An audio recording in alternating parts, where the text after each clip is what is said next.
This is Jarrod Horak, and this is my latest Road to the 2024 Kentucky Derby points race video. I'm going to do the Fountain of Youth Stakes at Gulfstream Park for Saturday, March 2nd in this video, going for my fourth straight top choice winner in these points races in the Risen Star Stakes. My top choice and my top-ranked Kentucky Derby contender, Sierra Leone, got the job done.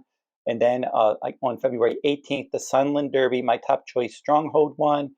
And then in the Rebel Stakes on February 24th, my top choice Timberlake got the job done. He's second on my Kentucky Derby list right now. So now let's see if we can get 4 winners in a row. And there are more points races this week that I'll be covering later in the week. The Gotham Stakes on March 2nd. Also, the John Battaglia Memorial and the San Felipe Stakes at Santa Anita Park. We have 4 Kentucky Derby points races this week. Also, 4 Kentucky Oaks points races. So it's a very busy week on the road to the Derby and Oaks. I'm going to cover it all on my YouTube channel. Some of the videos will be in a long format, and then others will be in a short format. So if you go over and you click on the Shorts tab on my YouTube page, you'll be able to see all of my short form videos, and then all my others will be on my main page there. So keep checking each week that they run Kentucky Derby and Kentucky Oaks points races. They'll all be on my YouTube channel. And if you're interested in reading my Kentucky Derby and Kentucky Oaks reports, head on over to todaysracingdigest.com. And over there, when you get to the front page at the top, you'll see a Kentucky Derby tab. Click on that tab. It will take you over to the Digest Derby page. And there you will be able to read my Kentucky Derby and Kentucky Oaks reports. I update my Kentucky Derby reports every Tuesday and my Kentucky Oaks reports every Monday. So keep going over to Today's Racing Digest for those. And if you're interested in a free complete digest, you can get 1 free complete digest from now to the end of April by using promo code Derby5424 over on the Complete Digest page. The tracks they cover for the Complete Digest: Oaklawn, Gulfstream, Santa Anita Park. So you can get 1 free Complete Digest using that promo code Derby5424. In the description in this video, I'll provide the promo code and the link to the Complete Digest page. And now we'll get into the analysis of this video.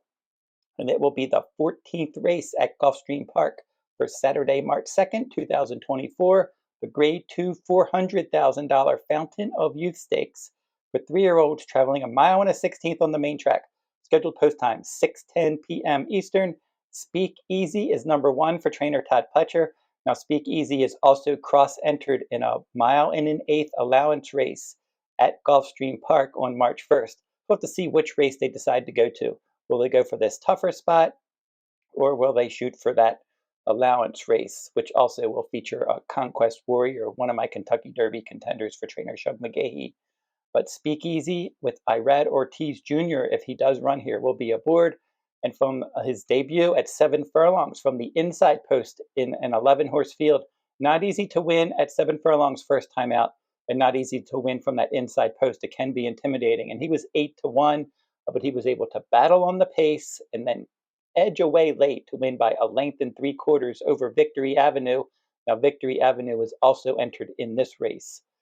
So for this one, probably from that inside post, this Son of Constitution will probably impact the pace in here. Led Dom Bro is another horse with the ability to get forwardly placed. He was in the Remsen Stakes.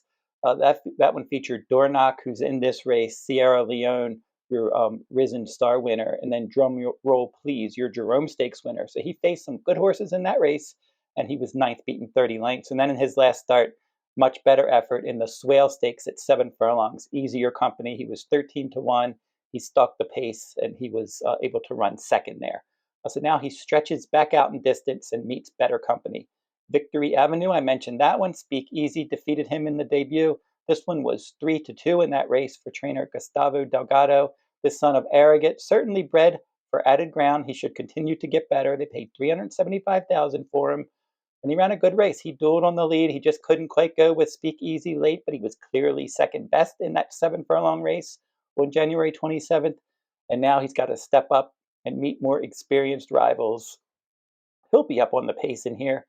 Real Macho, this one is 2 for 4 lifetime, and both of those wins in all of those races were at Gulfstream. He broke his maiden in a 1-turn mile in November at Gulfstream, stalking the pace. Then he stalked and scored last time in an optional claiming race, defeating Born Noble and then Merit as well, and Merit's in this race. He was 26 to 1 that day. So he's going to be a big price under Tyler Gaffalione. Should work out a decent stalking trip. He'll have to run faster. Dornoch is one of the top contenders in this race. This is a son of good magic. Trainer Danny Gargan in here, $325,000 purchase, 4 starts, 2 wins, 2 seconds. So he ran well in all 4 starts. This is Mage's little brother, the dam sire's Big Brown. A lot of pedigree here to go on and run, have a good year and handle longer distances than this. And he's already done well at this distance. He broke his maiden at this distance. But in his debut at 6.5 furlongs in the slop, he stalked. He was second best that day. Just did grab second. And then the show finisher was the next out winner. He was 3 to 2 in his second start in the Sapling Stakes, a 2-turn 1 mile race at Monmouth Park on August 26th. So he was a second start maiden there. He stuck the pace. He moved up. He took the lead. He opened up a length. He couldn't go with noted late. He was clearly second best, 8 lengths in front of the show finisher. The show finisher, Frankie's Empire, next out winner. He's also in this race. And then Dornoch was able to get back into the maiden ranks, and he was the favorite, less than even money, at Keeneland in October. And he was able to get out there, set the pace. He was challenged. He kicked away, and he won by more than 6 lengths. That was a good effort. Then he jumped back into the stakes ranks in the Grade 2 Remsen Stakes in the mud at Aqueduct. Now, there were some things to like about this performance, but then also he, as it should be noted, on Remsen Day, 7 of the 10 races were won in wire-to-wire fashion. Dornoch was one that was up on the pace in that Remsen, setting that pace on that wet, sealed track. And he had the lead in the stretch, but Sierra Leone rallied from way back and got past him. But then Dornoch came again, and he defeated Sierra Leone by a nose. He was the favorite there. Sierra Leone came back and won the Risen Star Stakes. Show finisher, drum roll please, came back and won the Jerome Stakes. So Dornoch defeated some quality competition in that race. This is his first start this year. He has 5 workouts, including a bullet workout on January 30th. That good early pressing speed should put him in a good position here under his winning rider, Luis Saez. And then also Danny Gargan, very good with horses coming off of the layoff. Now, Merit is the second horse in this race, along with Speakeasy, that is entered in that allowance race at Gulfstream Park on Friday, March 1st. So we'll have to see which race they end up going for. This is a son of Mastery, 7 furlong debut. He broke his maiden by 10 lengths, stalking the pace. That was last fall at Gulfstream Park at 7 panels, and he was the favorite. And then in his last start, optional claiming race, a 1-turn mile, he was all over the pace, and he ended up finishing a clear third there. And not a bad effort, but now in his second start after a layoff here, he would really have to step it up. Maybe that allowance spot is probably the right move for him at this point. He is having bullet workouts for this on November 23rd. He had a bullet workout, 5 furlongs, 101 flat. Frankie's Empire is next. This is a son of Classic Empire, and he's got 4 victories from 7 starts with 1 show finish. He's run at Gulfstream once. That was in the Swale Stakes. He won that one easily by 3 lengths. And he was moving to the Michael Yates barn for the first time that day. They only paid $20,000 for this horse in 2023. That was in April. And he's already earned $185,000. The Frankie's Empire looked good in that Swale Stakes, but this is a much better field. This is a longer distance.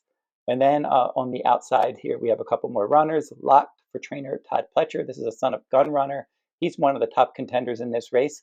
$425,000 purchase. Ran well in all 4 starts last year. His debut, 6 furlongs at Saratoga.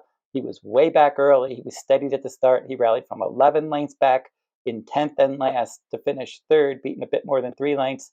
He was 6 lengths clear of the rest. Just Steele won that one. He won a stakes race, the Ed Brown Stakes, and Just Steele hit the board in a couple points races. And then he had a wide trip last time in the Risen Star. Locked second time out.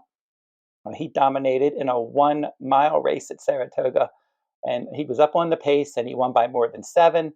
The runner-up there was Drumroll Please. He was a next-out maiden winner, and then he later on would win the Jerome Stakes before getting injured and going to the sidelines. Now locked in the Breeders' Futurity, that was a good effort. He rallied from off the pace. He was wide throughout from post 8 in an 8-horse field, and he was able to defeat the Wine Steward by a half length. This race reminded me a little bit of the Rebel Stakes. In that Rebel Stakes, last time out, Timberlake earlier this weekend was able to win that race And Common Defense was saving all of the ground there, sitting a dream trip. And Timberlake was racing wide, especially in the stretch, and then he was able to win that race, defeating that ground-saving runner-up. Same thing with Locked and the Wine Steward. The Wine Steward saved all the ground from the inside. In the Breeders' Futurity, Locked was wide throughout, and he was able to win by a half. So that margin was a bit deceptive. He was even better than that. And then in his last start, the Breeders' Cup Juvenile, he came on and ran to finish third. His stablemate Fierceness dominated that one. Bob Baffert trainee Muth was the runner-up, and he came back and he won the San Vicente Stakes earlier this year. So now Locked is making his first start of the year. Actually, this is Plan B because he was supposed to run in the Sam F. Davis Stakes a few weeks ago, but he came down with a fever. He missed that race, and then since then, he had a workout on February 16th, and then again on February 24th. So he seems back on track now. But this was his plan B. They weren't originally supposed to go here. Jose Ortiz, his regular rider, stays aboard. He'll try to get involved in the stretch. Dancing Groom from the outside for trainer Antonio Sano. This is a son of Vino Rosso, and he's 1-for-5 lifetime. His second career start at Saratoga in a race originally scheduled for the turf, moved to the main track. That was his win. He won by 5 lengths there. The Grade 1 Champagne, he was third, beaten 10 lengths. Timberlake was your winner there. The Kentucky Jockey Club Stakes, he was 6th, beaten 15 lengths. And then they put blinkers on in the Holy Bull. He ended up finishing 5th in a 7-horse field. That Holy Bull wasn't a fast race. It was a slow, early, fast, late event. Not a lot of pace going on. And Hades was able to steal that one from the inside post. And your Breeders' Cup Juvenile winner, Fierceness, your 2-year-old champion, was a disappointing 3rd in that race. So Dancing Groom ran 5th there. He doesn't have any speed, outside post. He'll try to close in this race. So this one probably comes down to 4 logical contenders in here. 2 of them don't really have the experience. You have Speak Easy with that nice 7-furlong debut maiden win. We'll have to see if they either go here or that allowance race. Your second logical contender is Victory Avenue, although he's still a maiden. And you have the favorites in this race with plenty of stakes experience, and they're stakes winners as well. So they would be my 3rd and 4th choices in here, Speak Easy and Victory Avenue. This one I think comes down to Dornoch and Locked, and I'm going to give at this 1.16 distance. And I just think at Gulfstream, horses that have early pressing speed do have the edge at this distance, and I'm going to give Dornoch the edge, so he'll be my top choice in here. Good effort in the Remsen. He was carried a bit probably by the track. It was favoring speed, but Dornoch and Sierra Leone were almost 5 lengths clear of next out stakes winner. Drum roll, please. And then Sierra Leone came back and validated that race with the victory of his own in the Risen Star Stakes. So Dornoch ran a quality race there. All of his races last year were solid. He's got early pressing versatility. Danny Gargan, very good layoff trainer. I think that this son of Good Magic is training solidly for this. He'll either be setting the pace, or he'll be tracking the pace and getting first run and trying to hold off Locked, my second choice. And Locked could need this race. He was supposed to run in the Sam F. Davis. Then he had that slight setback. This is Plan B. And he was solid last year as a closer. The Breeders' Cup Juvenile didn't really set up for closers, but he ran a decent race, running on to finish 3rd. Timberlake finished right behind him in 4th. Timberlake came back and won the Rebel Stakes on last weekend. So Locked looks like a solid contender, but I'm going to give Dornoch with the tactical edge, the edge over Locked. And then, as I said, my 3rd and 4th choices in here, Speak Easy and Victory Avenue. Don't forget to like, subscribe, and comment if you like this horse racing content. Keep checking my YouTube channel for all of these Road to the Kentucky Derby and Kentucky Oaks videos, and read all of my Derby and Oaks reports every Monday and Tuesday at todaysracingdigest.com on their Kentucky Derby page. And that'll wrap up this video. And until I see you next time, good luck at the races.